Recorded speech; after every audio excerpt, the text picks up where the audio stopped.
What you criticize in somebody else reflects something that you need to heal in your heart, you need to deal with. Meet Russell Julius, a serial entrepreneur and dedicated mentor who has spent the past decade helping countless entrepreneurs start, grow, and succeed in their businesses. You know, when people tell you your whole life, well done, we expect great things from you, at some level you internalize that and it becomes a responsibility you feel. Is there any pressure? All of this came from an inner drive, self-imposed pressure to do something meaningful, do something impactful, achieve something that I can feel to myself. Okay, this is your potential. And we're speaking a lot about the person and traits and qualities, right? How does someone know if they are an entrepreneur? I think a prevailing attitude of why not? This is a need. Why not me? Why not do this? This is the idea that I have. Why not try it? What are some of the traits that allow them to sustain that success? Sustain is accepting help. You think you can control more than what you can. We've got audacity because you can. We've got humility. Yes. Ask for help. You know, starting all these ventures. Give me a third one.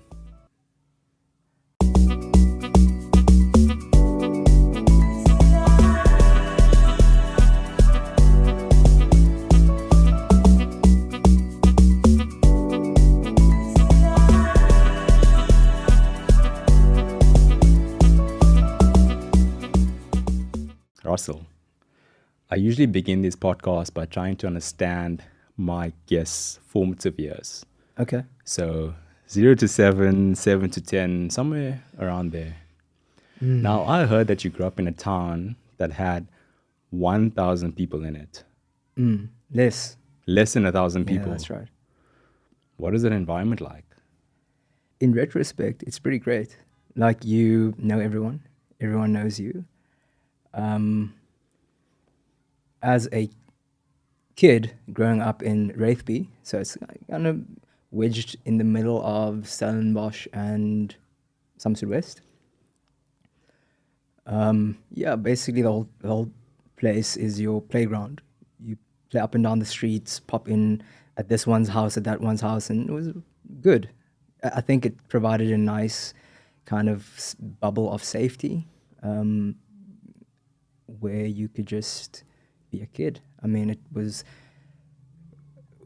being winelands, Stellenbosch, Somerset West was surrounded by vineyards, wine farms, and we would ride our bikes in the vineyards. So it's a pretty great place to grow up. I usually also speak about this thing about seeds being planted, right? And, you know, and I'll give you before I ask my question, I'll give you the context. So for me, the seeds that were planted was ensure that your education is top notch. Always do well in school. And then secondly, I was exposed to a lot of engineers growing up, and seeds were planted for me to essentially become an engineer and live that lifestyle and, you know, become successful in that way. You know, go to school, go to varsity, become an engineer, get married, wife and kids, big house. That's the seeds that I'm speaking about. Yeah. What was it for you? I don't know. So in terms of career aspirations, I think I shared with you before, my dad was a blue-collar worker up until he retired. So the seeds were less concrete, or the signals were less concrete, and it was more to do with my responsibility as a citizen of going back to this small town. But when I go out into the street, I'm going to be helpful. I'm going to be respectful. I'm not going to bring shame to my parents. So those were more the seeds, or it was more virtue signaling and demonstration. And as an example, my parents, as far as I can remember, they never smoked nor drank alcohol. So there were kids in the village who lived in the kind of close by, it's not a village, but town, who would come and hang out in our yard, at my place, but we weren't really friends. But it was a secure environment, it was a safe environment. There weren't adults using crass language, or, you know, it was a stable environment. And although it was a low income, it was mostly menial laborers. I think people sent their kids to school. There was one doctor in town, there was one professor in town, and everybody referred to them as such because that was the one. But then, as time grew, there were really successful professionals that came out of Wraithby. But in my childhood, what was highlighted was the laborers, right? And so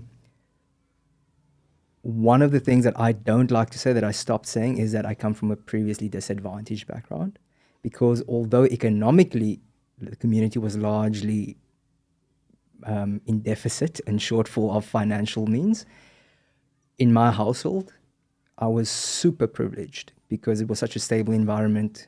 And I think that sense of self-respect and that sense of safety created a boldness and a being comfortable in my own skin and believing that I too deserve respect like the next person, and I too have a responsibility to the people around me. I'll give you a small example.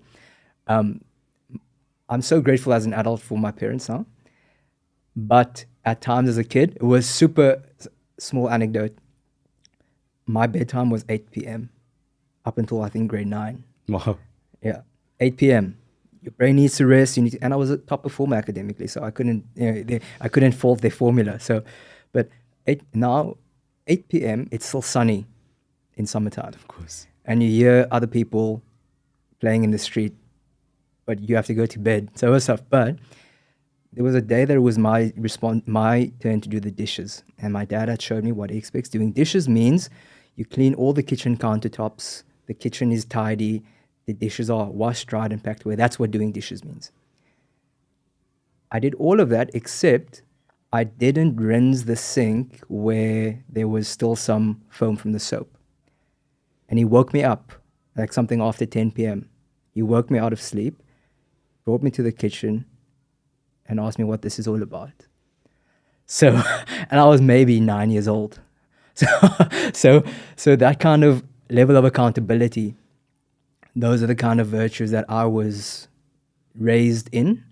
And so it's like, yeah, cool, you are worthy of respect, but you also have this deep accountability to people you share space with and share society with.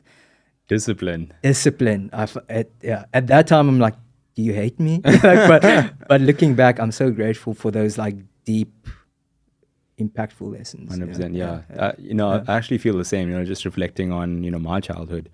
My dad was also very strict and also from a cleanliness point of view. So everything has to be clean and tidy. Yeah. And I'm so grateful for that, because now I'm like, if something's out of place, we're going to do it, and then we're going to do the activity that we had planned. Like, things must be clean first. Yeah. And it also sounds like, I'm just assuming things, but the analogy of you either a product of your environment or you are as a result of your environment. If you had to kind of choose which side you are currently, do you think that you are perhaps a product or as a result? I think definitely so definitely a result. I honor my parents through and through every opportunity I get. I think definitely they, by no stretch of the imagination, had easy upbringings. But it was never a question that they are doing their all and giving their all and doing the best that they know how, in raising my sister and I. So definitely a result of their present parenthood. Yeah. Definitely. Yeah. And I definitely assume that. I think going a level deeper, it's, is there any part of you that perhaps does things for the need for approval? And the context of this question is that inner drive. Yeah. No, I think not for their approval. I think more for myself. So for my own satisfaction. For me to, when people tell you your whole life, like I mentioned earlier, I was a top academic performer, went to good schools and so on. And so when people tell you, well done, we expect this, we expect great things from you, we expect, at some level you internalize that and it becomes a sort of responsibility you feel. So for me, it was, my dad is one of the smartest and wisest men I've known so far, but he didn't have an inkling of the opportunities that I had. But he instilled values in me to, when those opportunities are there for me, I can capitalize on them because I know how to behave. I know how to engage with people. And so it became a sense of duty or responsibility to stand on their shoulders, to take it further. And then also with the mindset of, when my children come,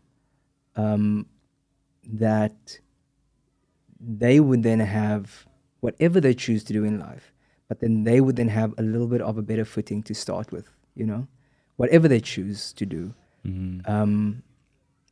But, and then also for me, that is being a blessing to my kids, but then also that's honoring my parents for the hard work they did in raising me, Is there any pressure? A lot. But self-imposed. Self-imposed, definitely. Like I told you earlier, from 2014 to 2023, I started 9 ventures. And why would I do that? Nobody was expecting this of me. Nobody told me to do this. All of this came from an inner drive, self-imposed pressure to do something meaningful, do something impactful, and I suppose achieve something that I can feel to myself, okay, this is representative of your potential, that yeah. Definitely. And I also think that, just listening to what you're saying, that environment was very free for you to explore and perhaps be curious. I mean, you were sharing all these entrepreneurial pursuits that you had when you were younger, and for me, that's essentially still young. Let's just say 20 years ago, 15 years ago.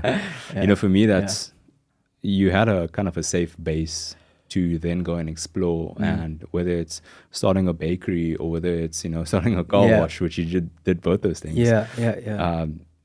And perhaps, yes, like you said, that assumed responsibility because of the positive reinforcement you were getting. And I'm the same. Like, I was also getting that positive reinforcement from a young age, which allowed me to then have the sense of responsibility to go and do big things and self-belief. Things. 100%. It's such a nurturing environment.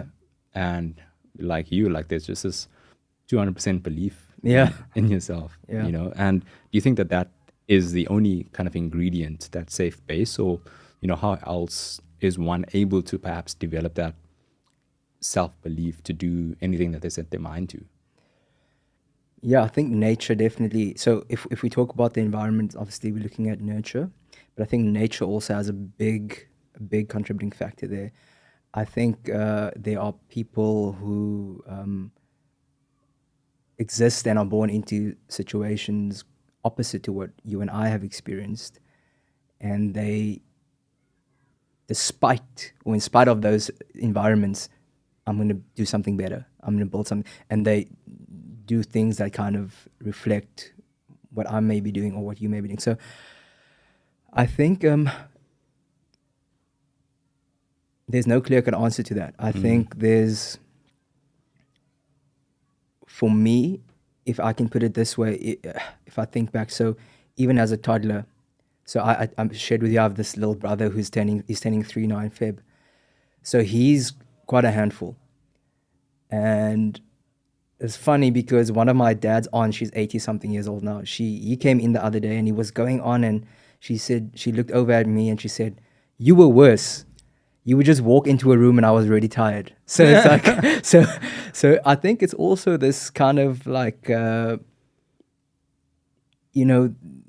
the temperament that you have, that you're busy, that you want to build things, that you want to take things apart, that you want to explore things, you want to climb on things, you want to jump from things. I think it comes down to personality a lot as well, you know? Personality, I would say nature then, I think has a bigger, is a bigger weight than the environment, I think.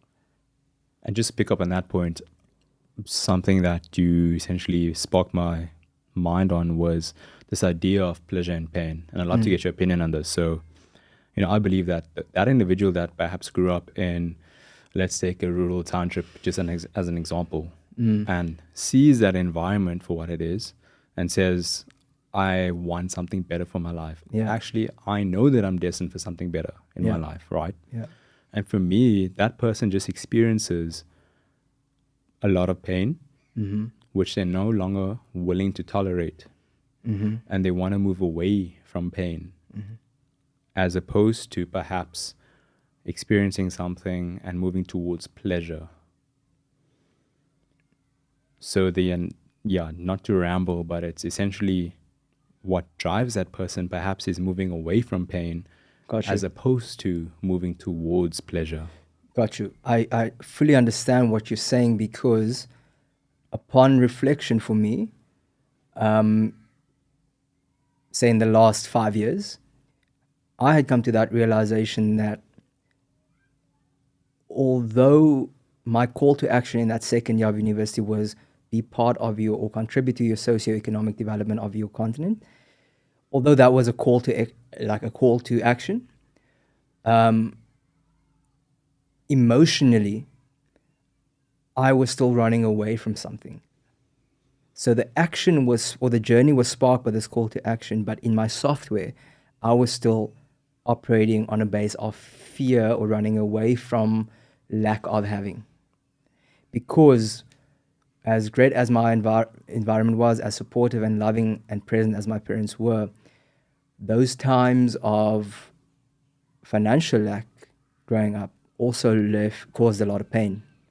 You know, so it's like also, I want to not be in this situation with my family, with my kids. And so a lot of that was kind of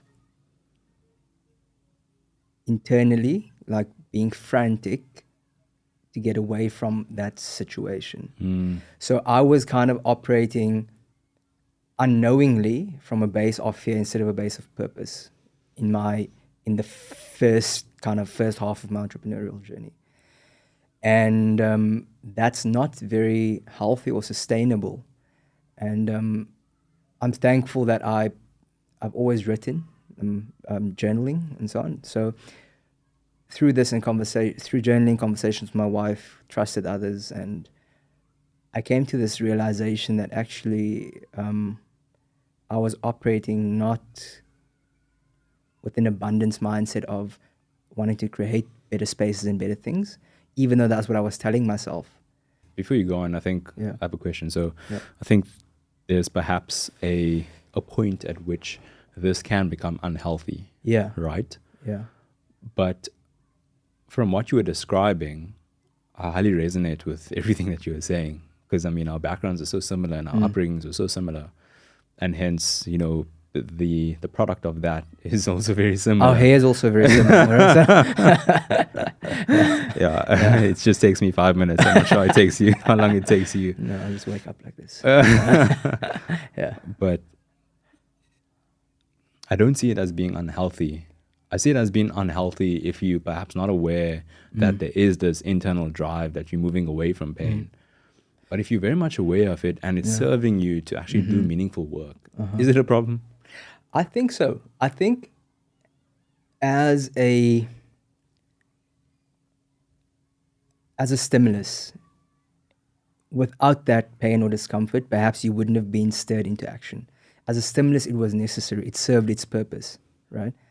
But then, at some point, I think you have to switch gears and operate from a different software, because you're not doing things for the same reason that you started. You know, if you think about this, it's like the same thing with the evolution of every living entity's stage of existence or stage of life.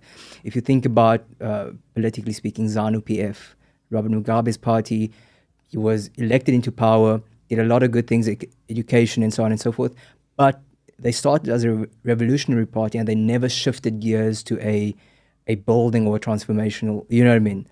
So a lot of South Africans will argue the same about the ANC. They started as a revolutionary party, but too many of the people within the ANC never shifted mindset or never shifted gears from revolutionary to building to transformational, you know? And so that's why 30 years down the line, the, uh, their call to action to rally the troops are still kind of struggle songs because they haven't shifted that software. And so I think in bringing it down to the individual, we also we what may have spurred us into action can't be the thing that sustains us for the next few decades. We have to at some point be like, wow, if I wasn't uncomfortable there, if I wasn't moving away from this pain, if I didn't experience this deep pain which spurred me to action, I wouldn't have started this. But you know what? Now that I've started this, I see a whole new world in front of me, a whole new vista has opened up, and I'm now seeing actually why I need to do this is bigger than my own selfish ambition or selfish self-preservation that I started in the beginning. You know what I mean? 100%. So it has to shift along at some point, I think. Yeah. Yeah. I definitely get that, especially if that goal that you set out to at the beginning of your journey has been achieved. Yeah. And for example, let's talk about financial freedom. So cool, we achieve financial freedom in X amount of time. And then you get to X point and you're like, cool, but it's not enough. I Yeah. want more. Yeah. And I'll continue to want more unless perhaps what you're speaking about is updating the software. I like that analogy. Yeah. And I think it's just giving yourself permission to evolve, to grow. So I'll give you why this is difficult. So me coming from a small town, people will often say, and I think everybody across the world who come from kind of small communities will resonate with this. People are so fixated on staying the same person regardless of what you achieve or what you do because money didn't change you or whatever didn't change you. But how sad is it to expect 35-year-old or 30-year-old person to be the same as when you left him at 18-year-old? Like, values and respect and these things will remain, but you've gotten to know yourself on so many different levels. You've gotten to know the rest of the world on so many different levels. Surely you're going to operate and move in different ways. Your conversation is going to be different. Your perspectives are going to be different. So I think giving yourself that freedom to evolve and to grow, and I think this software change or this internal driver is part of that evolution. For me, it has been, at least. Yeah, that's a really good point. I think it's growth, and the word you use is change, but I would use the word growth. That's over a 10 12 year period. If I feel like if you're not growing, then perhaps you are the ones that are saying, oh, look, that person's changed. Yeah, exactly. Oh, money has changed this person. And I've also heard those things. Yeah. And I think that it's perhaps those individuals that perhaps say that, I'm just assuming, see something in that person that they know themselves that's inside of them, but perhaps to not take action and True that, you know. So my very good friend, his name is Jasper Basson. He has been running a accounting firm for the past 2 decades very successfully. He always says this thing that what you criticize in somebody else reflects something that you need to heal in your heart, that you need to deal with. And the more I've thought about that, the more I've bought into that notion. And I've applied it to myself very uncomfortably as well. When I find fault and criticize somebody else, and I look back at myself, I'm thinking, why was I so vexed by this thing? It links to what you just said now. It reminds me of something in me that isn't where I want it to be, or that I know I'm underperforming in this area of my life. And how dare Nason now do well and like, wave it around in my face in this area. As an example, you came in here with your salad, right? Your edamame beans and everything. And I'm like, I've been wanting to get back on the thing, and now this guy's dieting now. Like 5 years ago, maybe I would have felt like, look at this little salad kind of thing, rabbit.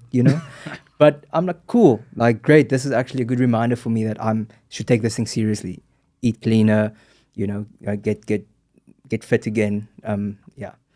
Stop making excuses. I've been traveling too much and all this kind of, 100%. So, but there's so many excuses. Yeah, there's so many excuses. So now when I saw you with your salad, pre-packed lunch, I was like, amazing, good. A good reminder for me to take this thing seriously again. So, Yeah, shout out to my partner. Shout out to, what's her name? Okay. Kay. Shout out to Kay. Yeah. So you also reminded me of this point about, I'm going to do this when this happens. Yeah. I'm going to start gym in the new year. Yeah. I'm going to do, right? Yeah, it's been so much for me. Now so my car's been in the shop since last week, Thursday. And it was so wild because I took it in on Thursday telling them the clutch is done. Yesterday, after 5 days, they sent me a message. We found the problem, the clutch is broken. So I don't understand, but anyway, so now it's been, okay, I'll go back to the gym when my car is back out of the shop. So it's like, it's been like that since I got back from Norway. How do we break those cycles and essentially take action? Just do it, I suppose. Just never. So even with business, this is like a well-known kind of line in entrepreneurship. It's never a perfect time. Just start where you are with what you have, kind of thing, right? So just go for a jog. You don't need to go to the gym to start doing some body squats and doing push-ups and start moving around. Yeah. And speaking about the entrepreneurship journey and entrepreneurs, and we're speaking a lot about the person and traits and qualities, right? Yeah. How does someone know if they are an entrepreneur? And from your experience, now helping VCs and coaching these startups that perhaps have just been fundraised, even in the African Leadership Academy, right? What makes these individuals stand out? I think a prevailing attitude of why not. That's one thing that I see across different personality types, different places on the continent. And stated in different ways, with some a little bit more attitude, some in less. But if you boil it down, it comes to why not. So this is a need. Why not me? Why not do this? This is the idea that I have. Why not try it? I think that mindset is the minimum requirement that kind of sets people off on the path of entrepreneurship. The word entreprendre is a French, entrepreneurs from the French word entreprendre, which basically means to enter into, to venture into. So if you have this mindset of why not, it's like, why not explore? Why not try this? Why not have this conversation? Yeah? What are some of the traits that allow them to sustain that success, for a better word? Sustain is accepting help. That's a big deal. Often entrepreneur archetypes have such a strong sense of responsibility and sometimes an overdeveloped locus of control. Is it locum of control? But you think you can control more than what you can, right? You take responsibility for things that are even outside of your control. So this often leads to not wanting to ask for help. And in me, this presented as, well, I'm a sharp guy. Why should I ask that person FOB, I can figure it out. And now you learn such expensive lessons. You go on detours, and all it took was humbling yourself and saying, "Hey, Nathan, despite being 3 years younger than me, I see that your academic background is in this thing. Could you give me some insight in this?" Or, "Hey, Mr. So and so, you have a 20-year experience in this industry. I'm trying to figure out this problem. Can I buy you a coffee or lunch and you share some of your knowledge with me?" In my early 20s, when I was starting out as an entrepreneur, this was a big blocker for me because I felt that I needed to know everything already. So the willingness to ask for help and then actually take action based on what you get, that is a big factor in sustaining your success, I think. That's a really good point. So Yeah. we've got audacity because you can. Yeah. We've got humility. Yes. Ask for help. Humility is a good word. The shortcut to success Yeah. is having mentors. Starting all these ventures. Give me a third one. An important thing for me personally, I'll speak from my experience. An important thing has been keeping proper context, maintaining proper context of what you are doing. So, I'll explain. So, in the current landscape of social media and everything else, it's so easy for young entrepreneurs, especially, to get swept up in the title of entrepreneurship. I'm an entrepreneur. I think maintaining proper perspective and context of where you're operating, what you're trying to do, and focusing on that has been super critical for me. And perhaps that more distilled comes down to contentment. So, not contentment in this is enough, we're not going to grow further, but contentment in the sense that this is where I am in my journey. I'm not going to pretend to be where I'm not. This is the context in which my business is operating now within the bigger sector, within the market. This is the size of my business now. And I think maintaining this proper perspective or context equips the entrepreneur to manage their resources better and have more concrete conversations, instead of entrepreneurs tend to think bigger, think further along the line, dream we're here, but we're thinking, where we want to be 5 years, but maintaining proper perspective and operating based on where you are. 100%. I think what you're speaking about is this point about acceptance. And yeah, I guess, accept where you are on your journey, right? So that's the way I'm understanding it, because if I'm perhaps in denial, then yes, I'm shooting for the moon, when in actual fact I haven't even figured out how to fuel my rocket. Yes. And this leads to, I think, a lot of anxiety for entrepreneurs and a lot of isolation, because young entrepreneurs start feeling like they are pretenders. Already there's a big issue of imposter syndrome when you actually have arrived at the peak of your industry or the peak of your space or whatever. But when we try to front and we get into this headspace where we convince ourselves this is where we are at in our journey, when in actual fact we are not there, this creates a I want to say cycle where now I'm sitting in front of Nathan and I can't be vulnerable and I can't say exactly what the challenges are. And the reality is that if I was vulnerable, perhaps Nathan would have been able to help me at my place of need.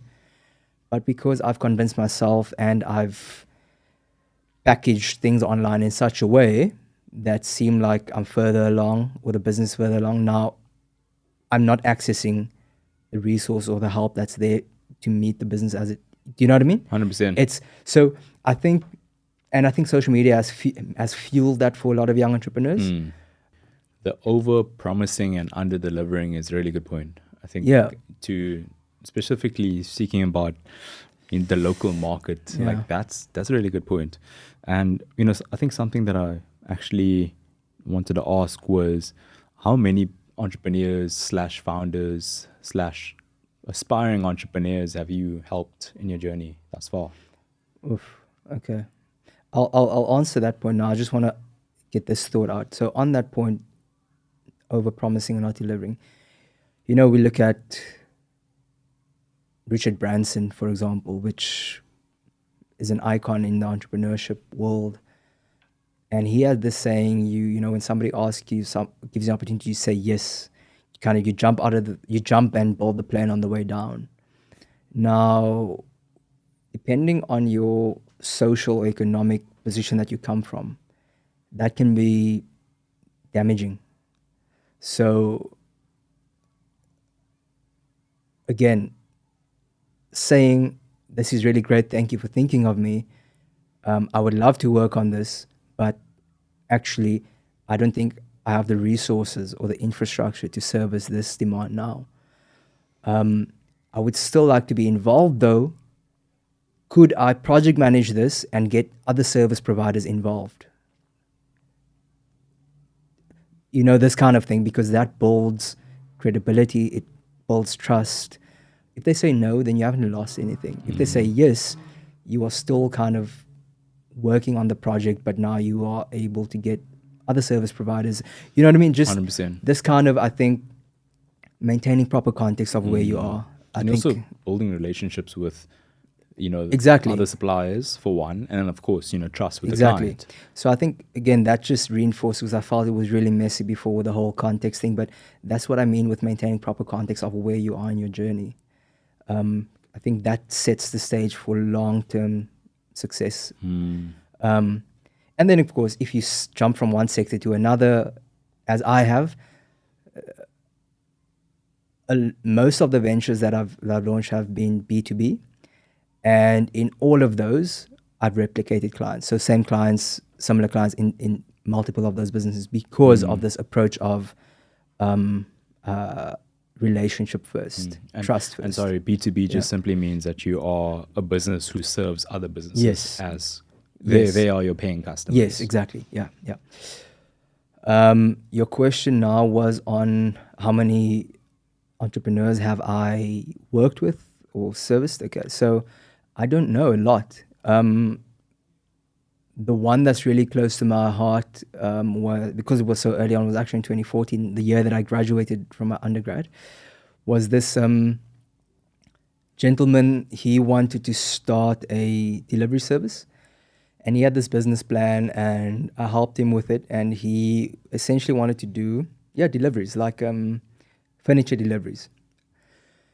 And I helped him with his business plan, and we financed I think a 3-ton truck from the bank, and he had gotten a contract from a furniture store. So when this furniture store does deliveries or sales, he would be the one they call, hey, can you come and deliver in that specific area? So I walked him through his whole setting up of his business. These are guys who operated kind of informally, so formalizing their business, SARS registration, all these things, helping with the business plan, helping to get finance for the truck. And for the first, I think 3-4 months, I even I paid for the truck. And this is in the time that I myself I just graduated. I was doing an internship building kpmall.com on the side. Put money up, I financed paid for the truck, and within that time we got 2 or 3 more contracts. And this guy delivered furniture and beds specifically at that time. That's 2014. Fast forward 5-6 years, 2020, I speak to him again. Well, about business specific, we had touch base in the meantime. His fleet grew to like 8 of those trucks eventually. In 2020, I touched base with him. We speak, and he's like, okay, well, he's now interested in manufacturing beds. They've had 6 years of delivering. He kind of knows the space. He sees how many beds are being sold. I work with him. He was in partnership with another guy. I look at their terms and the things. I quickly see that this guy is being exploitative. And that partnership dissolves. But now this entrepreneur then sets up his own shop, gets his own machinery, and they now have a bed and mattress shop in Hermanus, manufacturing from their own premises in the Helderberg. So that for me is really cool because it's still operational. And it started like with one little, helping to get financing for one truck, helping get those first few contracts. And that entrepreneur has evolved to the point now where they've got a bed manufacturing factory and they've got a shop that they sell from in Hermanus. So it's really, that for me is really rewarding. That's one. But there's been so many. I mean, I don't have a number to share, but I think now with to put a number to things now with African Leadership Academy, my role there is a venture partner, which essentially I operate under the programs division of African Leadership Academy, the Venture Building Fellowship, which is called the Nzisha Prize Fellowship. So it started just as a prize kind of thing, like young entrepreneurs across Africa enter, you can win this cash prize, and then it soon became a fellowship, right? So now, as a venture partner, Nzisha gives their fellows somebody like me to help them on their business building journey, the venture building journey. So I have a portfolio of 18 ventures, and I walk this journey with these young entrepreneurs across Africa. And these young entrepreneurs, because you enter the Nzisha Fellowship from the ages of 16 to 22, you can apply. So it's very young entrepreneurs. So we refer to them as VYEs, so very young entrepreneurs. And the core aim with this is to help stabilize these ventures so that these entrepreneurs can activate others around them through their businesses to be economically active. So if we think about growing an economy, we need more people who are economically active. And to be economically active, you have money. You need money to spend. So we look at, okay, if we can help these ventures stabilize, they employ people, which they all do. It's amazing. So they all employ people, and young people mostly. And these people now in turn support their families, and they have money to spend into the local economies. So economic participation is the major impact driver for us, or impact metric for us with these fellows that we oversee. Beyond my portfolio of 18 ventures, with Nzisha Fellowship, also under African Leadership Academy, I co-manage the Young Entrepreneurship Fund. And there we have at the moment, speak under correction, I think 10 fund recipients so far. And then there also I'm working with those fund recipients to do things like funding readiness for further fundraising. So we build out a investor community to then say, look, we were the too early stage investors. We give up to $50,000 for these guys. We were the two early stage investors. Look at their traction. Look at what they're building. You guys are pre-seed funders. They operate within your investment mandate. So this is the kind of thing that we are looking to do more of, and build that. It's early days. So I started with co-managing this fund in June of last year, or July of last year. So it's very early days, but we're really seeing a lot of traction and a lot of things moving. Yeah, it's really cool to see that early journey, and then of course, fast forward to essentially that founder and then business also perhaps receiving further funding to then go and perhaps scale the operations, and who knows, maybe receive more funding, or it's become profitable in the next few years. We're speaking about essentially that businesses. I mean, we spoke about kind of the qualities that these founders and entrepreneurs need to essentially start and then sustain. If we speak a bit on the investment side of things, being also maybe one foot on the other side of the table as an investor or managing a fund, what are you looking for in that entrepreneur and business Yeah. to essentially, let's call it investor-ready businesses? Yeah. So I referred just now to we see ourselves, or I see ourselves as getting into the too early stage. And one of the issues that every VC, early stage VC, will tell you that there aren't enough good deals on the continent.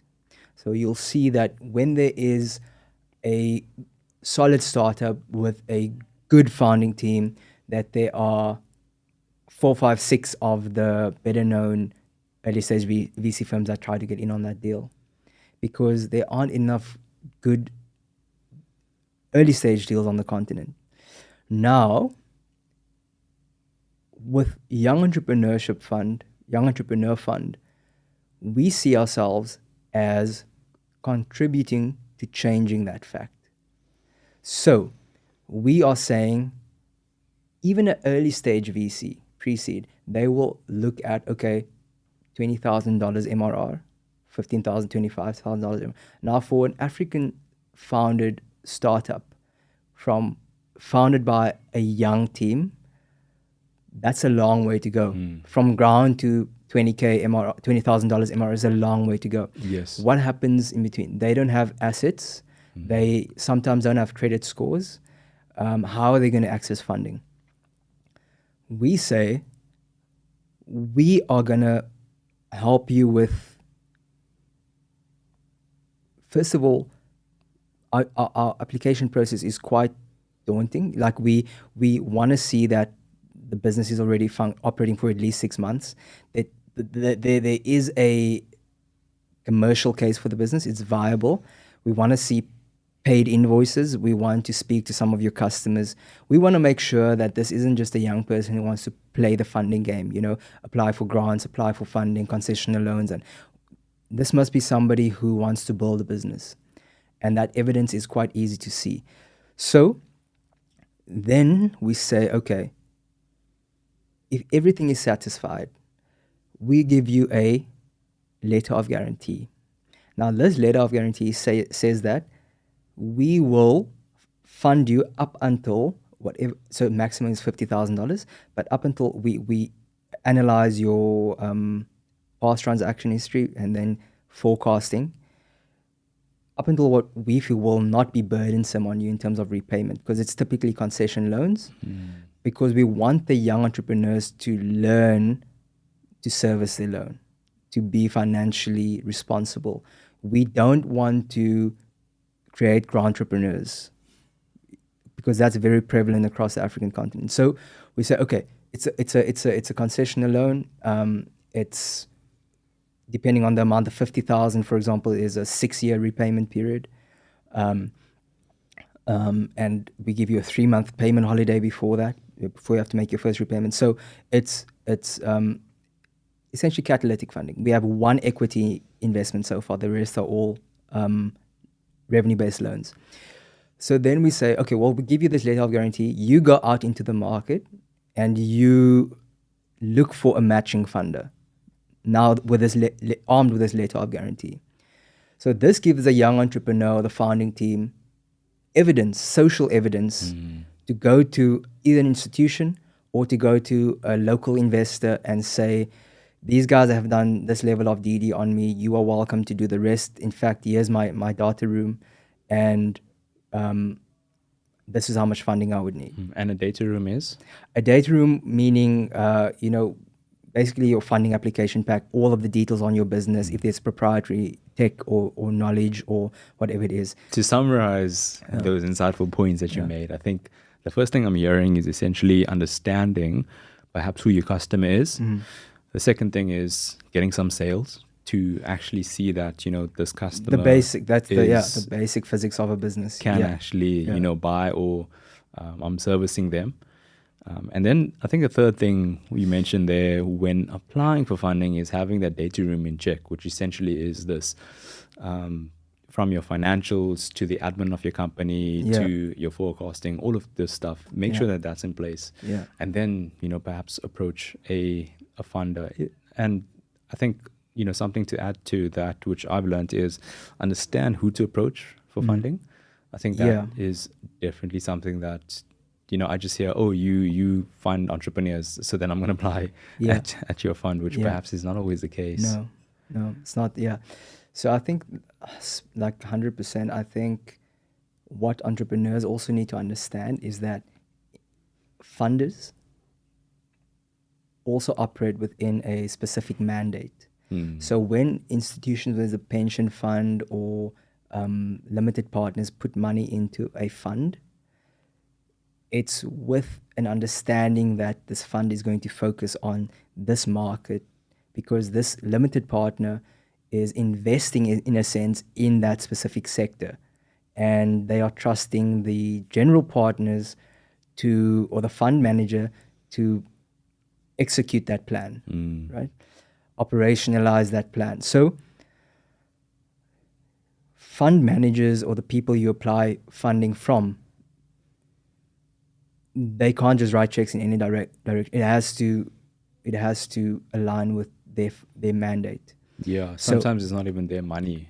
I mean, most of the only time, sometimes yeah, it's their money. yeah, Most of yeah, the time, it's not their money. exactly. So the limited partners who put the money. So you also save yourself and everybody else some time by finding out, okay, what is each firm's mandate? What sector are they focusing on? What size of business? What region? All of these things.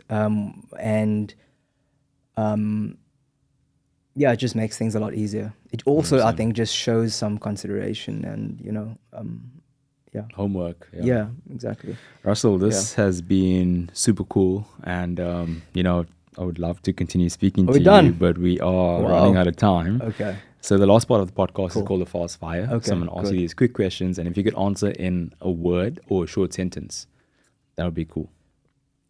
Okay. Cool. To steal Bruce Whitfield's question from his book, his latest book, if you were president for a day, what's one thing you would change or improve about South Africa? I would let go of all career politicians that are ministers of departments, and instead employ sector professionals, to seasoned sector professionals, to run or look after those departments. I would actually do something similar. Yeah.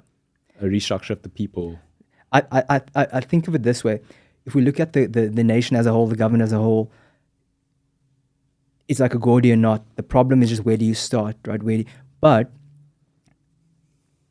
if we think about a body, a healthy limbs, healthy organs, although interrelated, make for a healthy body. So if you put competent, specialized, trained people in each organ to make sure that organ is healthy, a bunch of healthy organs clustered together make a healthy body. So instead of trying to solve the whole problem of politics, put competent teams of people in each organ, each limb, whatever, let them sort that out. And we should have a healthy body. That's the thinking. That's yeah. Yeah, so you do know what to do. Well, What do you believe is the biggest mistake that aspiring leaders or current leaders make today? And not just entrepreneurs, but, leaders in all sorts of spheres and sectors. And, you have a wealth of experience with different types of people. I think losing perspective of themselves as a person. I think leaders often buy into the hype of their company and this title and perceived power that they have, and I think they lose perspective of themselves as an individual within a society, within a family, within a community.